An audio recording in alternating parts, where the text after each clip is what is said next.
Well, good evening, everybody. It's not technically Saturday morning yet for me.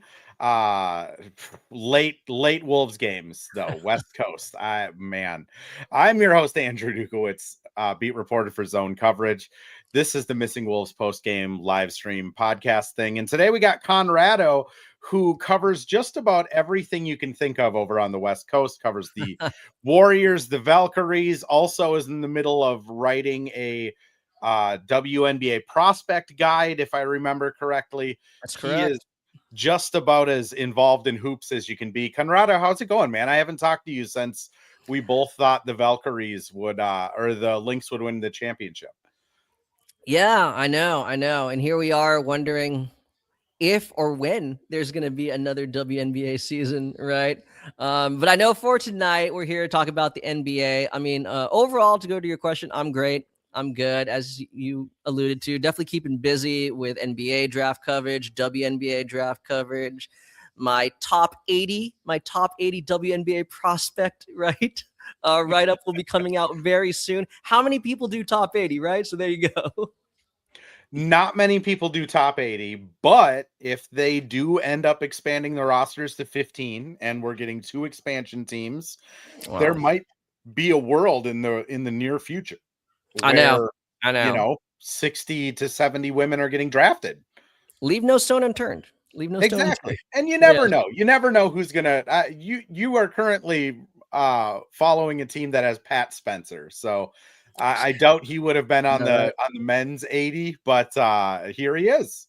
I know. And he gave a good show tonight, all things considered.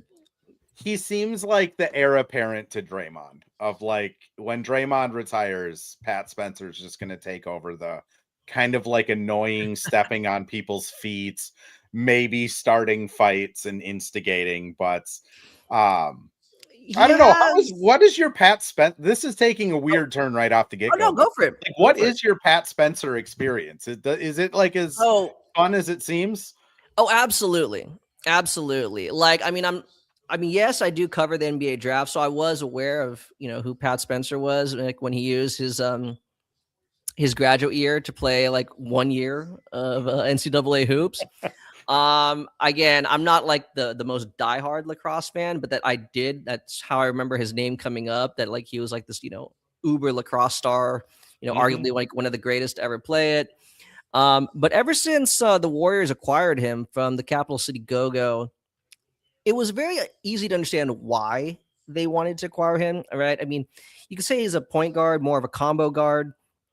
But again, like he has like that element of functional athleticism where, right, he could actually leverage it to, break the paint, put pressure on the rim from the backcourt.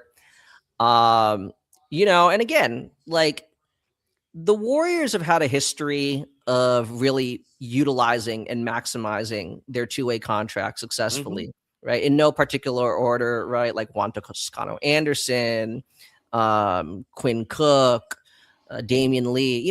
They've had like these success with guys who are like 4 or 5 year players in college and, not a star, but they found ways to contribute. So Pat Spencer is definitely that guy. But right now, there's just like all this enthusiasm because he's giving the team what a lot of the draft picks have failed to do. Yeah. Right. Or at least he's giving it at a more consistent level. You mentioned, my East Meets West partner, Michael, just yesterday, he and I were talking about it. And he said, really, like Pat Spencer's giving you what Brandon Podjemski was supposed to be giving you. 100%. Yeah. Yes. I don't think any Warrior fan would disagree with that. But I just feel like, I mean, I know it's Warrior fans. There's a lot. We'll get into this. There's a lot of things that we feel, the roster needs like some tweaking or improvements. He's definitely providing like he's beginning that step in the right direction. Let's just put it that way. So that's the thing, right? I do believe his level of play is sustainable. I do believe it's real, but I also believe that like a lot of Warrior fans are even more enamored because he's basically just not, failing the team and failing the fan base, right? Not failing is that could be said for Wolves draft picks too. Obviously, they hit on Jaden, Ant, Nas. Like those are kind of their big three that they've hit on. But they've also had Jalen Clark. They've also had Chris Dunn, Rob Dillingham, who looks to be trending that direction at the moment. Been a lot of misses for the Wolves too. So Yeah. I think Wolves fans can understand that feeling where it's Yeah. like, oh my gosh, this guy is actually doing anything. Yeah, exactly. So, I mean, that's why I'm saying, like, I don't want to take away from his accomplishments, and what he's been able to contribute to the team lately. It does really feel like his level of play is sustainable. Mm-hmm. Now, what does that ultimately materialize in? Like, I mean, I think at this point he will remain in the rotation, but just how many minutes is he getting? I mean, tonight we saw it, like, Seth Curry. Seth Curry is understandable to be a DNP, relatively Yeah. new to the team, but Will Richard, who's actually been giving the team some really, really good minutes, even as a true rookie. I mean, he was DNP tonight. So it kind of goes to show how much faith Steve Kerr and the coaching staff have in him. And frankly, I'm all for it. I'm all for it, and I've loved anytime I get an opportunity to go out and watch the Santa Cruz Warriors, right? Like, I've talked to a number of other like people who cover their respective like NBA teams, G League affiliates. Yeah. And there are certain G League teams where like it's almost as if they serve no purpose, Yeah. right? It's like a completely separate entity. They barely have any communication with their big club. Santa Cruz isn't like that, like those players, they're not, misled to think that all of them will eventually be on Golden State's roster, but they do go in with the understanding that they are going to be developed and prepped for the possibility that they could be incorporated. See what I'm saying? So that's why like there's so much familiarity already for Pat Spencer and the Warriors system. So yeah, I'm very happy for him. I'm excited. And frankly, I hope he continues getting consistent playing It time. it's interesting you say that because the Wolves kind of use this in a similar way. Like I don't think a lot of the guys on the Wolves G League team are like destined for the main roster, but like Yeah. Nas Reed went through the G League team. TJ got a good run with him last year. Jordan McLaughlin, Jalen Noel, like they have churned out these like undrafted, late drafted players through their G League system. Yeah. But really they use it almost more of like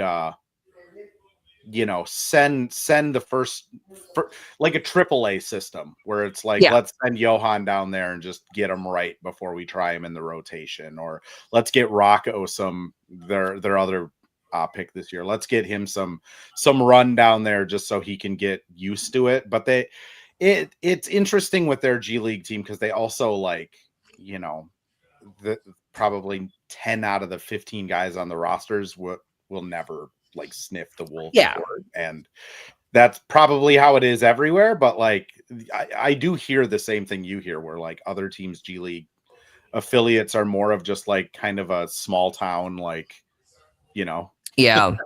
revenue generating thing. At the very least, like again, even those guys will never, as you said, never like sniff like a second with the big club, right? Like their purpose, like their placement on the G League team definitely has a direct effect to the development of like say like your drafted players. Yes, In exactly. other teams, I don't even think that's the case, Yeah. right? That's why I really respect all those guys in Santa Cruz, right? Like, I mean, whether again they end up getting an NBA call up or not, like, I definitely appreciate the work that they put in. So a guy like Pat Spencer, totally happy for him. Like, I think he absolutely deserves, right? The praise Yeah. that he's receiving right now. So Well, let's transition over to Wolves talk a little bit. CD brings up in the chat, how many times did Post get posterized by Rudy? I counted 3. I was gonna say 3.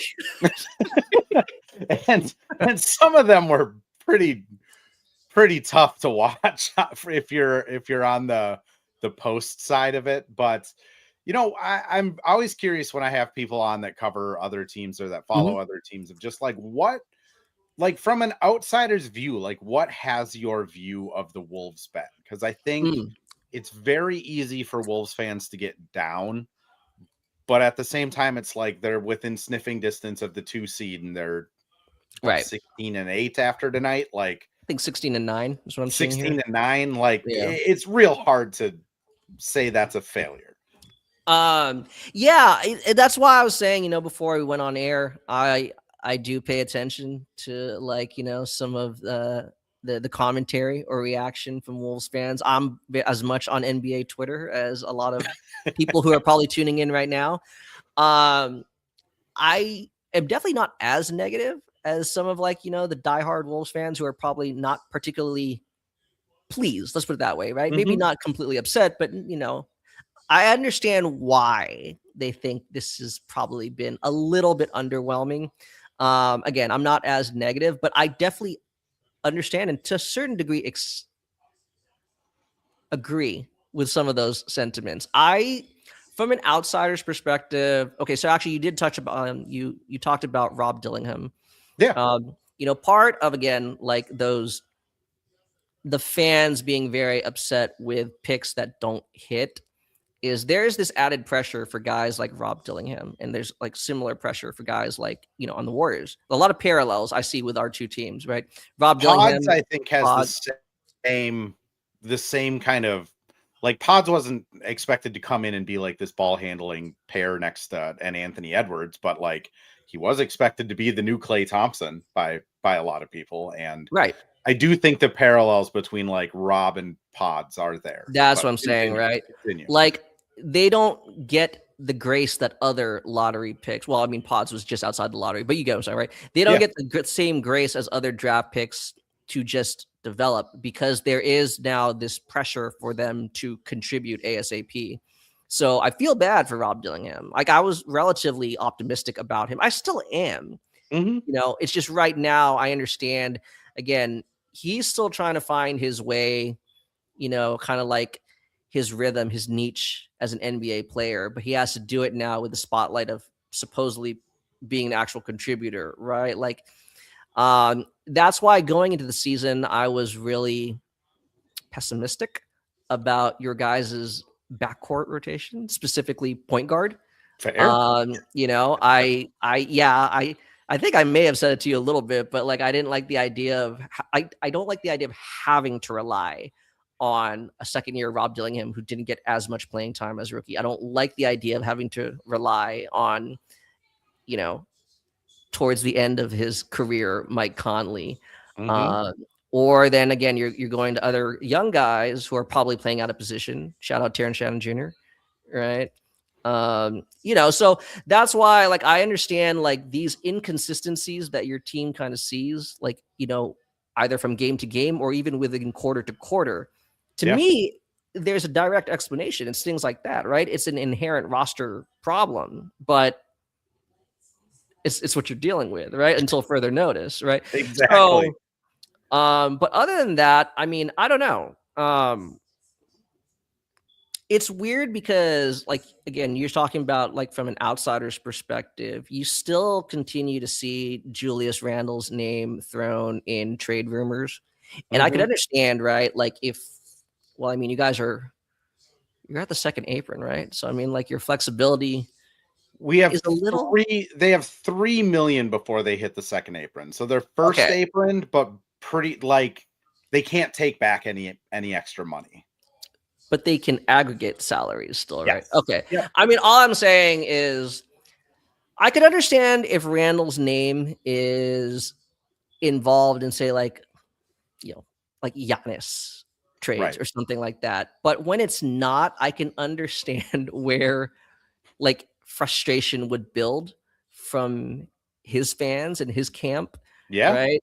When he's been arguably the most consistent, maybe not like the best. I'd still say Ant is the best, but he definitely has been the most consistent. So there's like this weird vibes. It's a vibe that you wouldn't think you would have from a team that is, again, 16-9. And again, you could make an argument you could or should be 19-6, but still, as you said, right? You're like, what, 2-3 games out of like the second seed. And I had a feeling you were going to ask me something like this going into it. Like, I kind of feel like the Wolves and the Warriors have similar vibes amongst their fan base. Like, even if you're winning, this is still relatively a disappointment. Yeah. Like, like for the talent level, but maybe you guys are arguably more talented because you're younger and stuff and bigger. But I'm saying, right? Like, I think relative to expectation. So, yeah, like, I don't know. I think to a certain degree, I feel that way. I just don't feel as negatively. Like, okay, let's see how you are come trade deadline, or at least when all your main players are back, in the Yeah. rotation. I mean, the Rob part of it, I think, like tonight, I think is a pretty good example of where, he's like his net rating is like -50 going into the fourth quarter. He's like 1 for 5, a really bad turnover, just not ideal Yeah. on either side of the court.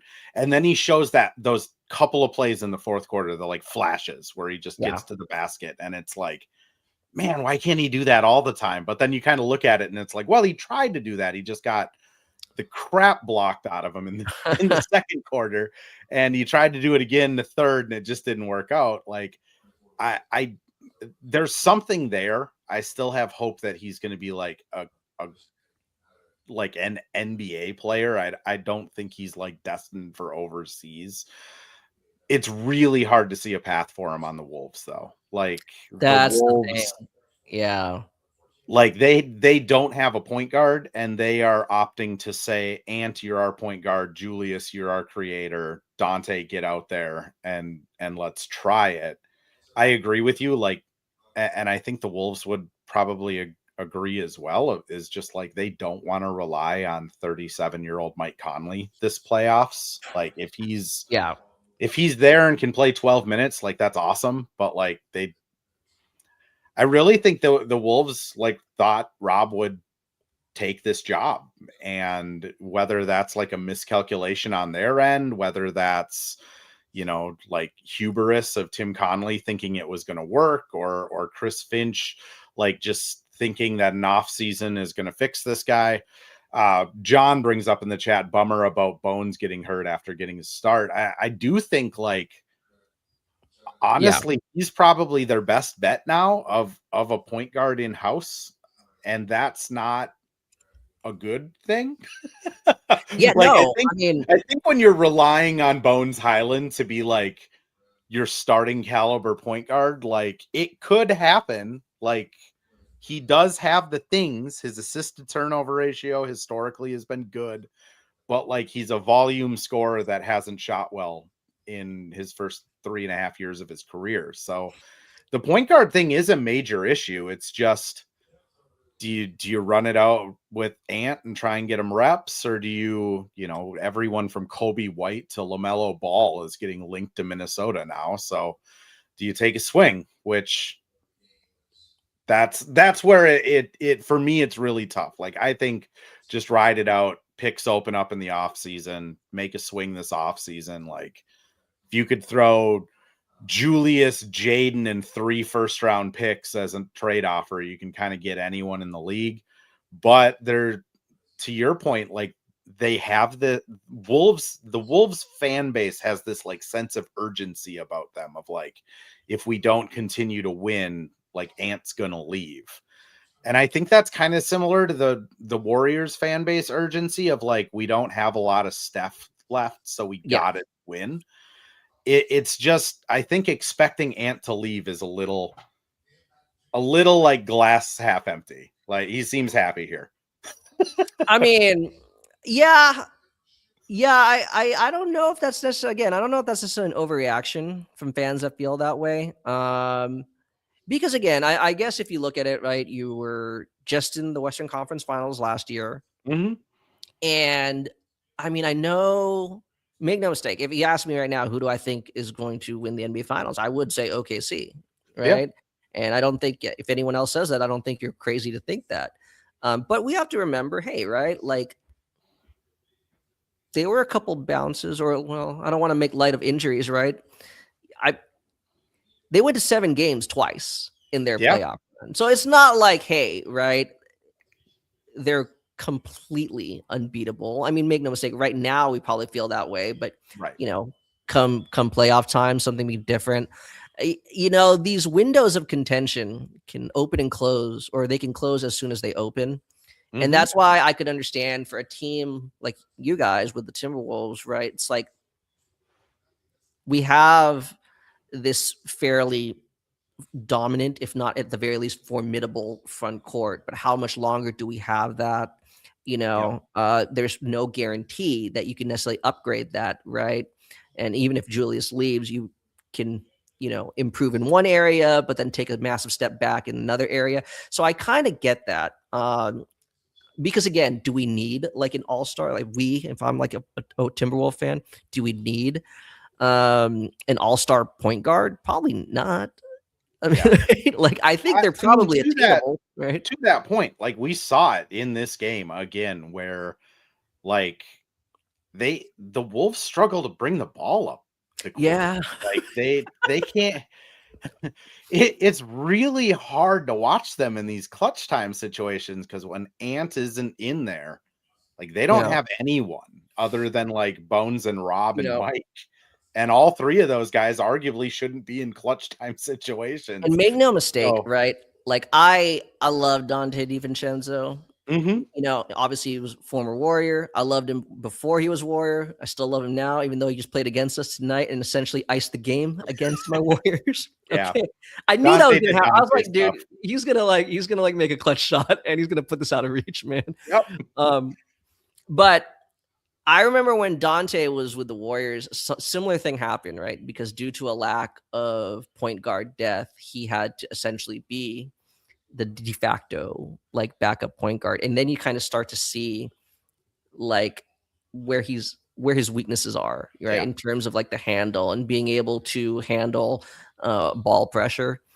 You saw that again tonight, right? And Yeah. that's why like going into the season, I didn't like this. I'm like, you're telling me Ant's gonna have to basically play some minutes at point, which means Dante's gonna have to do some minutes at point, and I don't like that, right? And it's hard to play with pace like that, There's a big enough sample size now where like, part of the reason that Phoenix game turned into such a debacle was like Dante couldn't get the ball up the court. Like, Yeah. it is a big issue. And they opted to give it to Julius a couple times for Julius to bring it up the court, and he gets trapped at like the logo and kind of freaks out and like throws a pass. Jaden just doesn't have that good of a handle.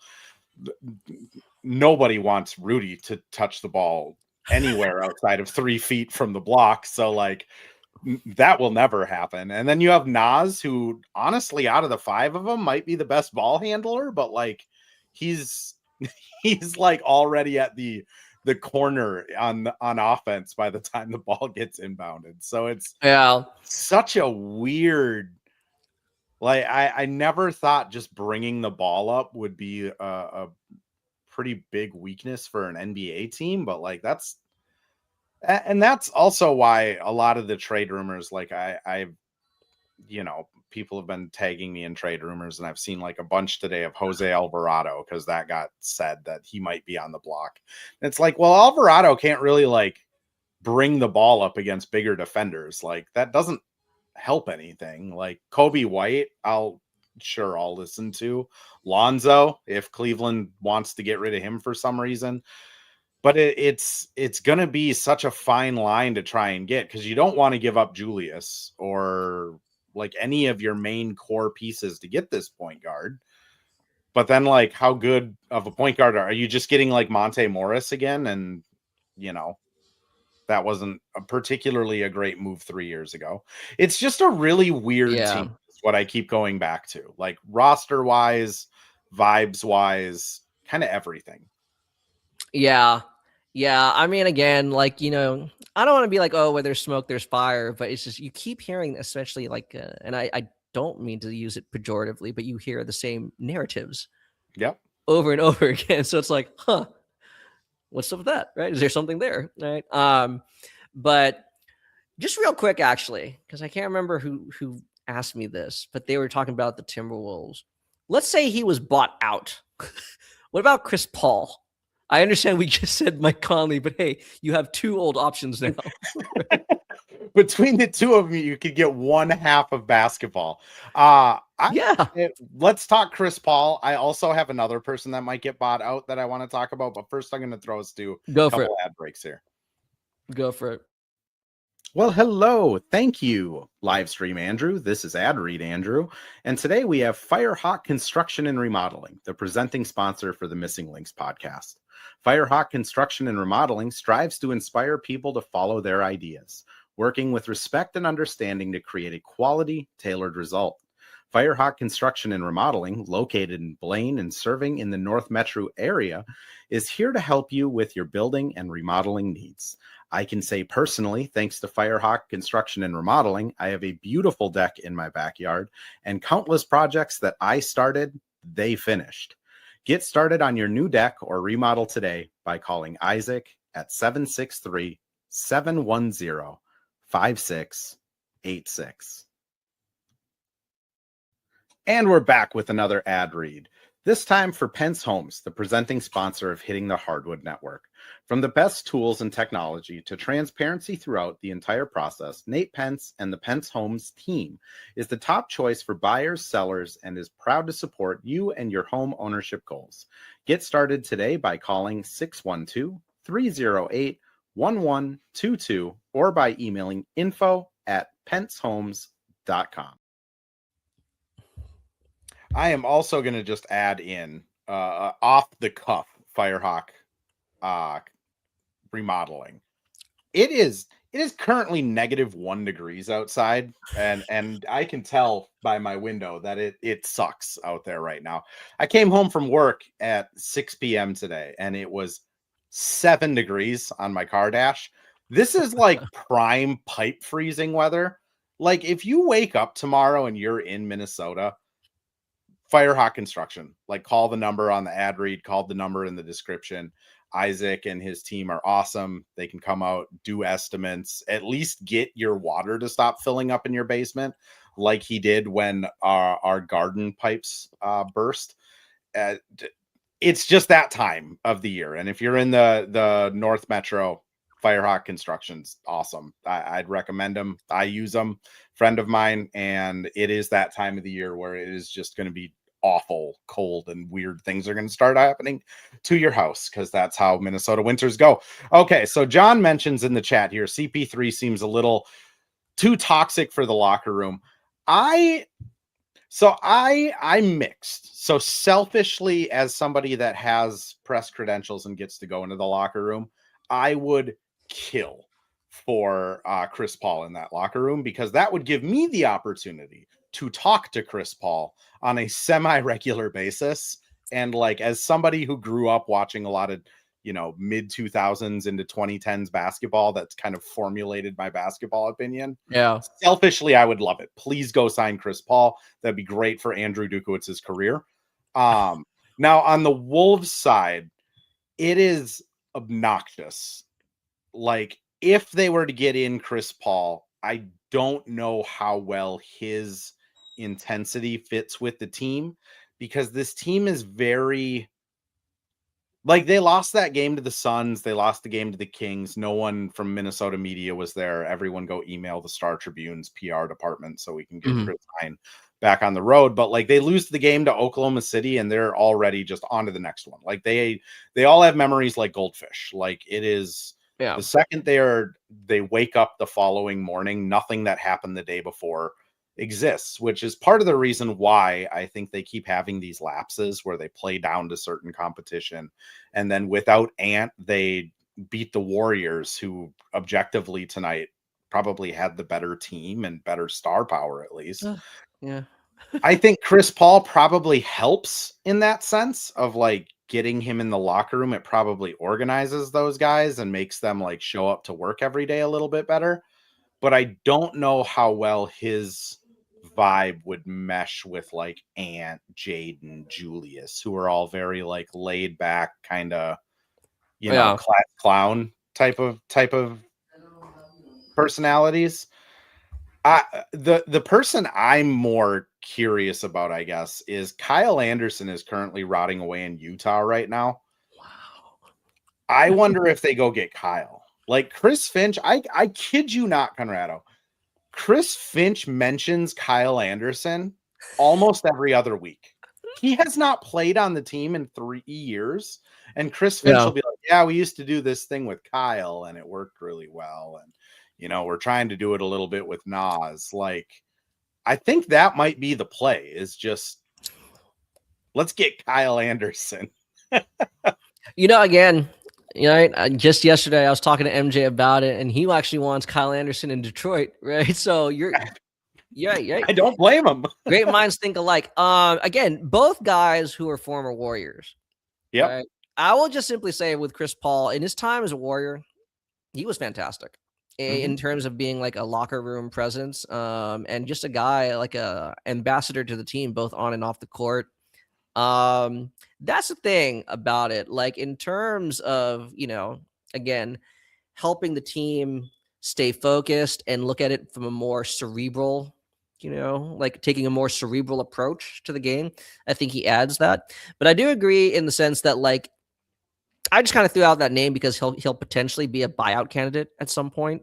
Yeah. But you guys need someone who could play. Like legitimately like play. Ideally you need someone who could comfortably supplant Rob Dillingham, right, in the depth chart. So that's probably not him. Kyle's interesting just because, again, as you said, slow-mo with the familiarity that Chris Finch has with him. I definitely Rudy. Yeah, I think that is the thing that if you're gonna bring in somebody that it's so hard to explain and like I feel like I'm a Utah fan now, or I feel sympathy for them because for years we would hear all this stuff, right? Like, oh, he has the best numbers in the league. He's great on isolation defense against shot attempts. Like he's all of this defensive metric darlings. And like Rudy, I think is like a really good player. It's just everyone has to know how to play with him. And I if you bring in like a LaMelo Ball or the other guy that's getting a lot of steam right now, Kyrie Irving, I've seen a lot of trades linking him to Minnesota. Like D'Lo kind of hated Rudy because Rudy is such a unique player. Like he needs the ball passed to him in certain spots. Right. For him to like adapt to something, he really does need like evidence, like printed out pieces of paper of like, Rudy, this is what you need to do to be like X amount more efficient. And I don't know how well that would mesh with someone like Kyrie, who's like a basketball poet, where, everything he does is kind of this like beautiful game. And then, he hits Rudy under the basket and Rudy kicks it into the fourth row. And like, I think that genuinely is a vibe killer for some players. And I don't know. Yeah. I don't know if like a LaMelo Kyrie would just vibe with him. Godfrey, our resident stat keeper in the Rudy Gobert trade, mentions that Keontae George had 39 points tonight. Yeah, Keontae George, like, buy stock in that guy. He's been awesome this year. John mentions Andrew is not joking. My weather app says it's -3 and the real feel is -6. It is terrible. And yet you're in short sleeves, so clearly, right? Indoor heating. So indoor heating is wonderful. Yeah, it's a really weird point guard situation because, like I said, it has to be, if they go for it before the trade deadline, it has to be someone like you said that can kind of.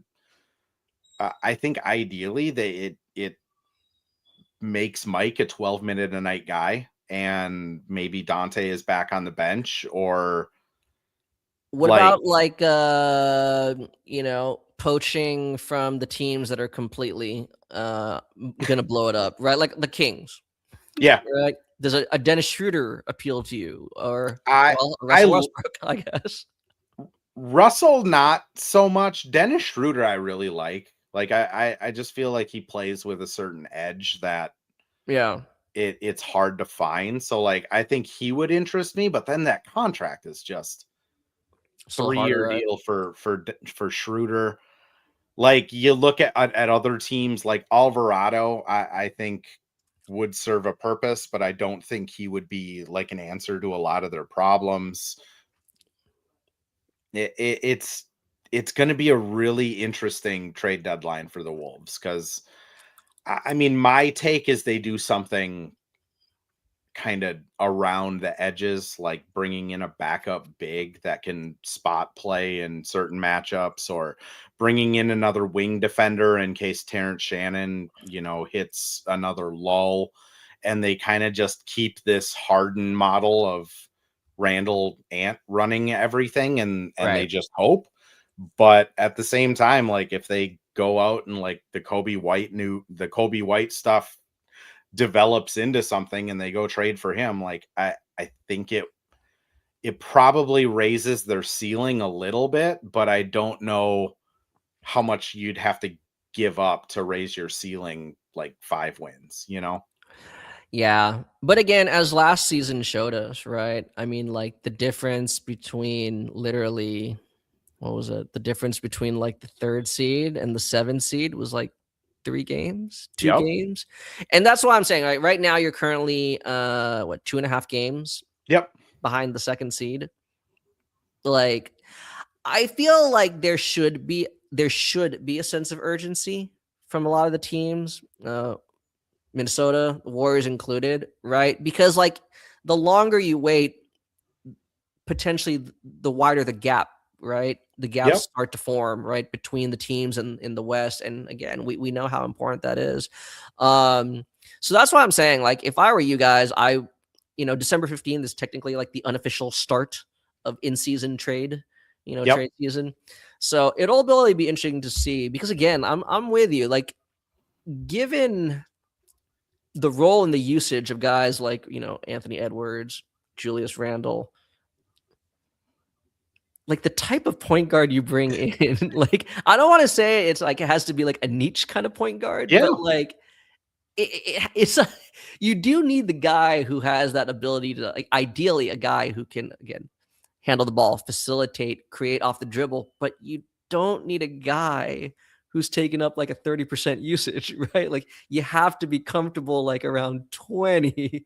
And that's the way it comes in. Like, is that a Kobe White? Like, who's going to actually be copacetic with that type of role? And that's again, that's where I keep getting stuck is like the guys that come to my mind that are like that would be perfect. Like Derek White. I think he literally did the same role with Yeah. Tatum and Brown. Like that would be kind of the perfect guy, but like the Celtics aren't going to trade Derek White. Tatum might be back for playoffs. Like he's part of their new like quote Yeah. unquote core. Like Drew Holiday, I think would be good for this team. Like he's still pretty good defensively. He still has a handle, can bring it up, but then it's the contracts and it's like, do we want to? So same with Schroeder. Like, yeah, that'd probably work pretty well, but then it's the contract. So it's just, Yeah. it's such a fine line they have to run because you're 100% right. Like if you go trade for LaMelo and you're telling LaMelo you have a 15% usage now, get used to it. LaMelo's not going to Like, enjoy that. I I will be respectful, but I won't bite my tongue. I personally think LaMelo would be a horrible fit with pretty much any team. So if you kind of get where I'm going with this, Yep. yeah, I don't really think that his style of basketball is conducive to winning. Let's put it that way. Midwest says bringing up the ball and inbounding. We do have the inbounding solved. We do have our closer. I Joe gotta Ingles. say, that sideline out of bounds right after the challenge, that play to get basically Rudy streaking down the court, that was pretty cool. That was a good inbound right there. Okay. for the we hate Chris Finch crowd. They do what they do sometimes. TJ McConnell, I'll throw So this one to you. Like, what do you think of TJ McConnell? Because he honestly seems almost like a Warriors guy. oh yeah. He was a name that I was thinking of throughout this discussion. I don't really know how willing Indiana would be to part with him. I know Yeah. he's definitely a big part of what they do, but I think that's he's exactly the type of guy who I was thinking, like, again, very steady hand, has no problem creating off the dribble. Again, just very functional paint touches, Yep. and again, he's a guy who just throughout his entire career, he's shown being very comfortable and still remaining very confident, even if he only gets a couple shots a game, or if it's a night where he has to shoot like 20 times. Um, that's cool, Iceberg. I mean, like, Iceberg's just talking a little smack against the Warriors. I will say, I'm assuming you listened to the Warriors broadcast, or were you at the game tonight? I was listening to the broadcast. No, I didn't go tonight. The Wolves broadcast multiple times referred to Jimmy Butler as General Soreness, and it's like chef's kiss, Alan Horton, if you're listening. You see, that's the beauty That's of the Jimmy incredible. Butler Warriors relationship, because he's always great in the honeymoon phase, right? Anywhere he goes. That's the beauty of him and the Warriors, right? His contract only lasts 2 years, so we're only getting a honeymoon phase. Right? So it is kind of impressive with Jimmy and also Iceberg. I appreciate you for tuning in, and it's fine with the foul words. You only said one, and it's a synonym for behind, so that's fine. It is impressive though that Jimmy over the last 4 stops. I mean, Minnesota, we had a year and change before he exploded it here. Philly, he lasted for just that one season. Miami, he lasts like 2 years and change, 3 years and change, and now it seems like Golden State. I mean, I'm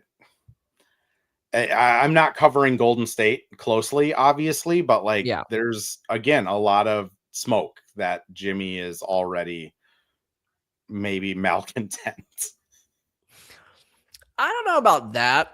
And I'm not just trying to be a homer. I'm hardly a shill. I'm not on the payroll or anything, right? In terms of him and his fit in the community, he's been great. Oh yeah, always really active. I'm sure he has been at these other places too. But with the team, I don't know. I mean, I think he's really embraced the entire team, but especially the young guys. I think he's trying to help them get to where they want to go. But again, he and Draymond, I think at times people think that they're sending mixed messages. I think they're actually more aligned than some fans believe. Really, a lot of what they were saying, I know it's Draymond's phrasing, saying in terms of agendas, right? Mm-hmm. I mean, it's okay if a player has an agenda. Agenda being you have something that you are prioritizing. You have a goal, right? Every player has agendas. Exactly. But as Draymond said, it's almost naive to think they don't. Yeah. But as Draymond, every one of them does. As Draymond and Jimmy were trying to allude to, right? It's as long as the agenda fits within the context of what the team's trying to do, then more power to you. I think Jimmy is, if there is something irritating him, I think it's with, again, probably certain lineup decisions that he definitely doesn't agree with. And I don't think it's necessarily the player's fault. I think it's more of a mandate from the front office. Gotcha. Or management. I think you can kind of tell who I'm alluding to here. The guy who's showing up in a lot of trade rumors. And I think that's the thing, right? I think he's really tried to help those guys, because I think, when Jimmy was definitely at the end of his Chicago Bulls tenure, right? He was that guy, right? Kind of in and out of, am I really in the plan or not? But it's just not clicking. And then it's just not clicking on the court. So it's okay, well, what are we doing? Right. So, because I understand the veterans. If you want to say the veterans are being selfish, that's your prerogative. But I feel they understand that their window of contention is very finite, right? Mm-hmm. And I think that's it. They want to maximize that. They don't want to have to continue doing this experimental thing when they know certain things are working. So I don't know. I don't know if it's as negative as some people think, but I don't know. Maybe that's just me being glass half full, right? What I'll say is Jimmy, I don't buy into the Jimmy's just an opportunist or anything like that type of thing. I think he has a set of values and morals that are very strong to him. And when people don't meet those values or morals, I think he sours quickly. Like in Yeah. Minnesota, what kind of started all of this was Andrew Wiggins and Karl Anthony Towns not being like very good professionals in his first Yeah. season here, of not showing up early, not doing all of the things that he does. And Jimmy, as a late second round draft pick that has had to claw for everything in life, I think when he sees 2 first overall picks not putting in the same effort as he does, it ticked him off. And then they didn't give him a contract extension, but they did give Andrew Wiggins a contract extension. And I think that was kind of the straw that broke it. I think it was kind of similar in Philadelphia, where they ended up paying, who was it at the time? Tobias Harris, I think, is the man that's catching all the strays. That kind of broke it there. You go to Miami and everything's kind of hunky dory. And then some of these young guys, you can just tell Jimmy didn't really, I don't have any inside reporting on Miami's situation, but just optics wise, you could kind of tell there were certain guys on the team that he just got after more.